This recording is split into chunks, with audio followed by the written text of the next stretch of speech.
I'm Sharon. Welcome to my YouTube channel. When I'm learning a new piece of music, or if I'm listening to a particular piece of music over and over, just because I'm on a mood of listening to that piece, I tend to like to do some research into the history of the piece, not necessarily for purely academic reasons, but just because I'm a little bit nosy and I want to delve into the social history of what was the world like back then? What did people wear? What did people eat? And just try and get some historical context into the piece that I'm playing.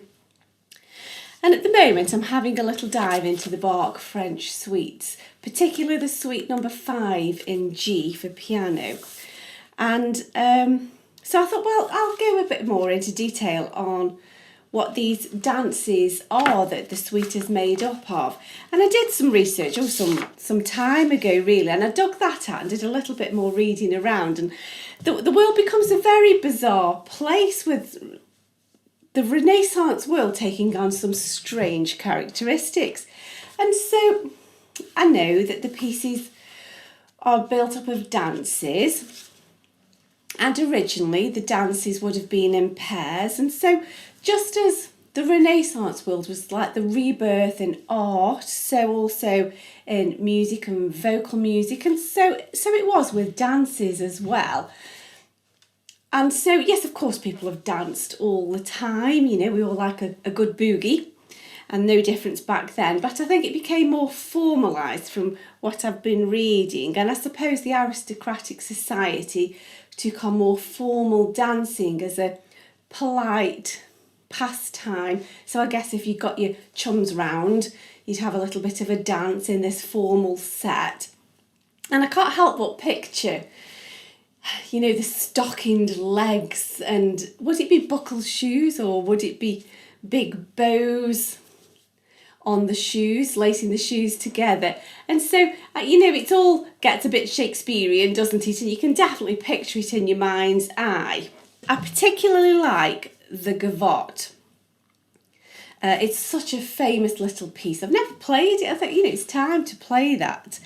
And so I know that the dances would have been paired, so you'd follow a slow dance by a fast dance or something like that. So for example, the pavane would be followed by a galliard, and the allemande would be followed by a courante. I think I've played loads of courantes in the past on the flute, so I've never thought to think, what would that be paired with now?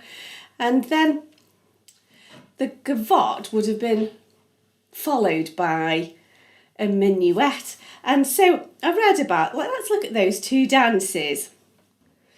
The gavotte, usually followed by a minuet, but whereas the feet shuffled on the floor for a minuet, in a gavotte they were lifted. In its first aristocratic use, kissing was a part of the ritual of this dance. Okay, how very bizarre. But this was superseded by the presentation of a bouquet or a chaplet, which was worn around the head.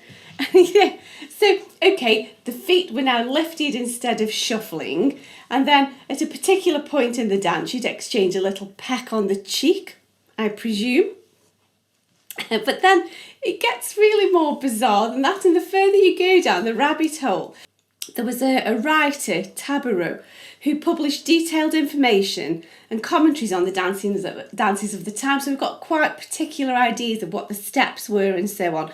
But he goes much further than that, and he goes as far as to suggest that dances may be used to help to win the love of a lady. Well, I don't think history's changed that much there, has it?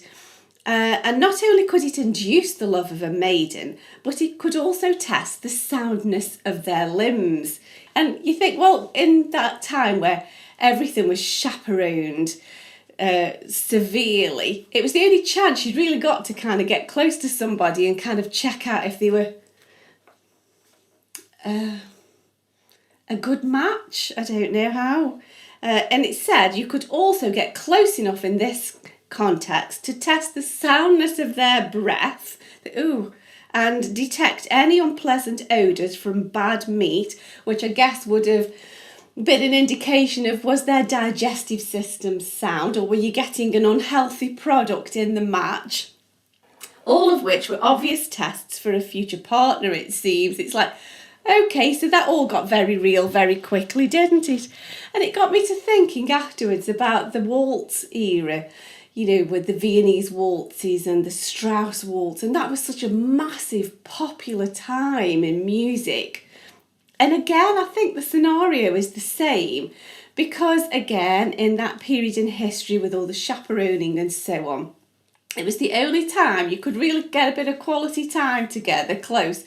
And I heard somebody once say it was the only way you could actually get any sort of physical contact in that sort of scenario. And that explained a lot of why the waltz period was just so popular. I don't know if it was necessarily purely for musical merit, as it were. And so I thought, okay, well, I think I've got a fairly good idea of the social period now, and I'll keep reading. I wonder what else I'll come up with. And so this pretty little gavotte, I'll put a link in the cards and in the description.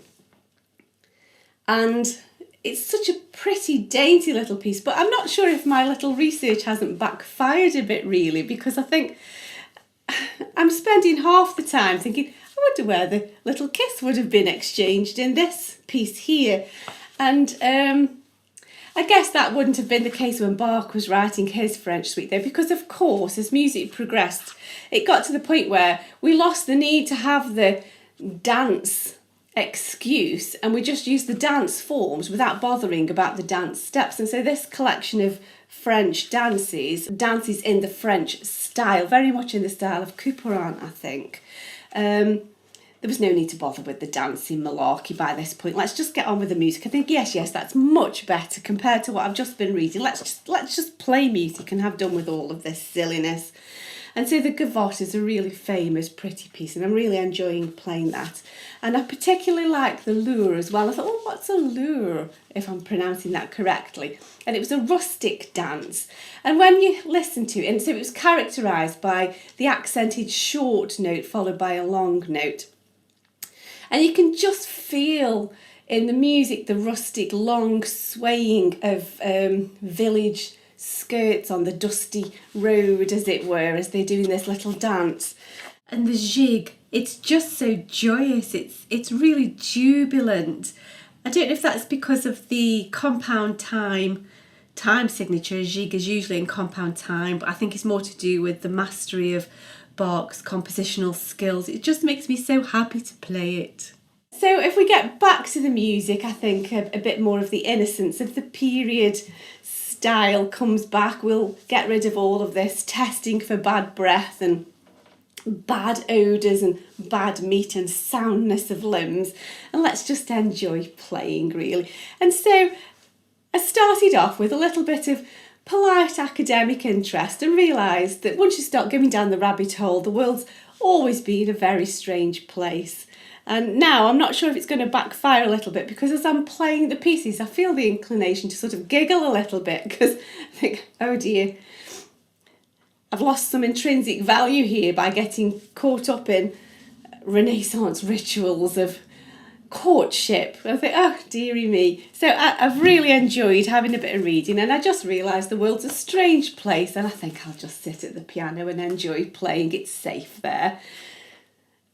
I hope you've enjoyed listening. See you next time. Bye.